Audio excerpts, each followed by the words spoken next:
Hi everybody, Dr. Chris Hoff here.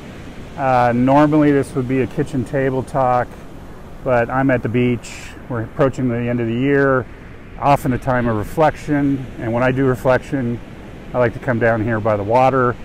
And I thought I'd do that for my last video of the year, and I'm going to do a predictions video, looking at some of the things that I think might happen in mental health over the next year. And so it'll be a quick one.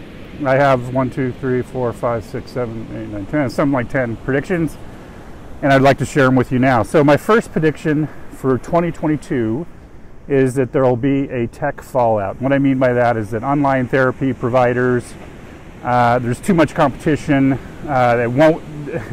I think the VC funders are going to find out that it's not the financial boom that they thought it was going to be. So you're going to see a fallout. You're going to see some of these companies go away. You're going to see some of these companies combine, and there's not going to be as many. There's hundreds of them now. The online therapy, text therapy, all that kind of stuff. You're going to see a lot of that go away. So, and in that going away, what you're going to see is the VC, venture capital money, going into the psychedelics. The providers, the proliferation of psychedelics and mental health. You're seeing it now, and all the Burning Man VC bros love the psychedelics, so you're going to see a lot of money going to that. The problem is, once you combine capitalism and psychedelics, I don't see that ending well. Just my opinion. So you're going to see online therapy go away, or a lot of it go away. A lot of money going into the psychedelic world, and also we can't forget about AI and VR, or the Metaverse. And this you'll start seeing. I imagine you will start seeing in the next year, and it might already be happening, wellness spaces, chat bots that act like therapists, probably grounded in rudimentary CBT principles or something like that. You're going to start seeing mental health providers building spaces in virtual reality, and how that might look, I don't know, but you're going to probably see a lot of that. You know, the Metaverse is going to be the thing, so a lot of money will be going there. Another prediction, trauma will still trump everything probably for 2022. You're going to see maybe movement. You're going to see a lot of talk, I think, about, I'm starting to see it a lot, not that it hasn't always been there, but a lot of the brain stuff, the neuroscience explanations, the brain mapping, how to fix your brain if you experience trauma.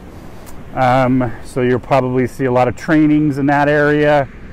If that kind of stuff interests you, I recommend you re-listen to the Radical Therapist episode number 40, when I talked with Dina Weisberg, cognitive psychologist. I think she's at Villanova running their lab now. But that's titled "The Seductive Allure of Neuroscience Explanations." In a nutshell, show anybody a brain scan, you can get them to believe anything. So go listen to that one, and be careful, be discerning. Another prediction for 2022 is that there will be a pushback on the Instagram, TikTok therapy stuff, but the nonsense will go on. It'll continue to go on. But you're going to start seeing probably more critical voices about what's happening in those spaces, around the instant sociology, the instant diagnosis, instant psychology, all that kind of stuff, and you know, some of the effects of what that really does. Another prediction, our field will continue to love therapeutic models. We will not drop our love for the therapeutic models. They will just shift over time.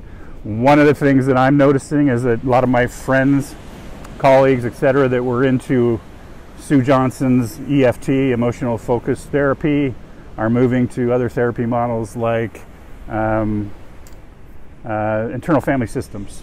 So you're going to probably in the next year, if you haven't already noticed, you're going to see a lot of parts talk.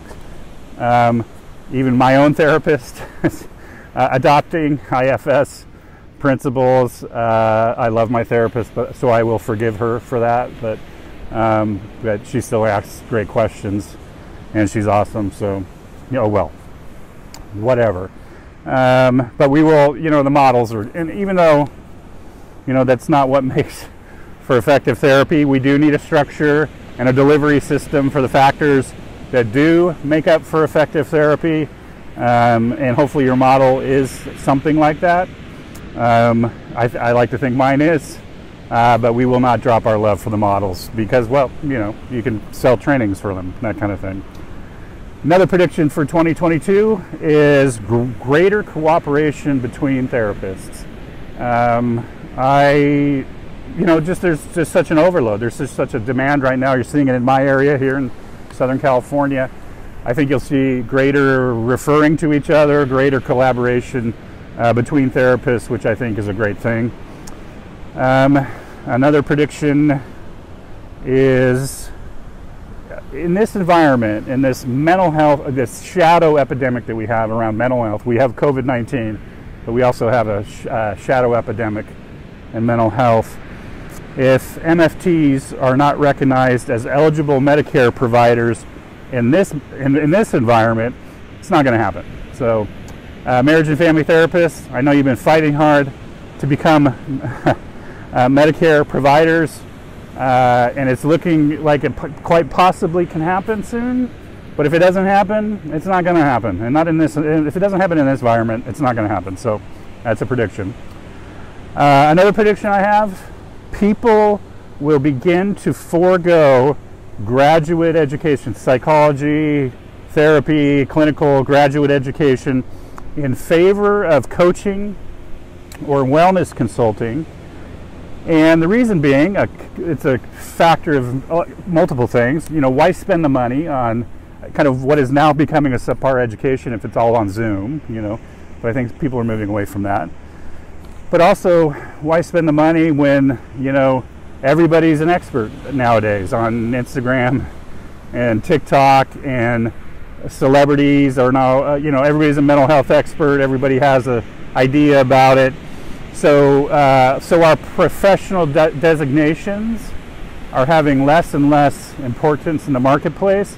So I think people will bypass at least graduate educations. You'll start seeing probably a drop in that because they've realized they could set up shop, do courses, do workshops, whatever, without those professional diagnoses or professional designations. So graduate education in our field is going to be in trouble. It's a prediction.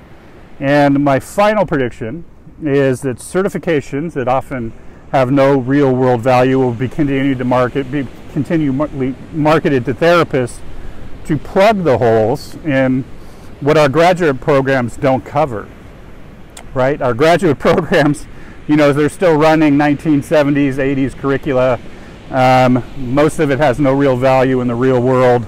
And so there is a place there's a lot of bogus certifications out there that you don't need. And I just saw one the other day for some telehealth thing, institute certification. But you will have to be discerning of which ones are going to be useful, because there's a lot of useful ones too. Which ones are going to be useful to you and which ones are just a waste of time. But that stuff will keep going as our graduate education programs continue to devolve. So those are my predictions for 2022. It's a beautiful day here down at the beach. There's actually some waves today. I didn't bring a board, unfortunately. And there's nobody out, but because I think everybody thought it was going to rain. But anyway, so it's at the end of the year. We're going into a new year. I want to wish everybody happy holidays, a happy new year, and I wish you the best in what is very difficult times, I understand, but I wish you the best as we move into this new year. And let's do it together. Let's work together. Let's compose together. I'm Dr. Chris Hoff. Peace.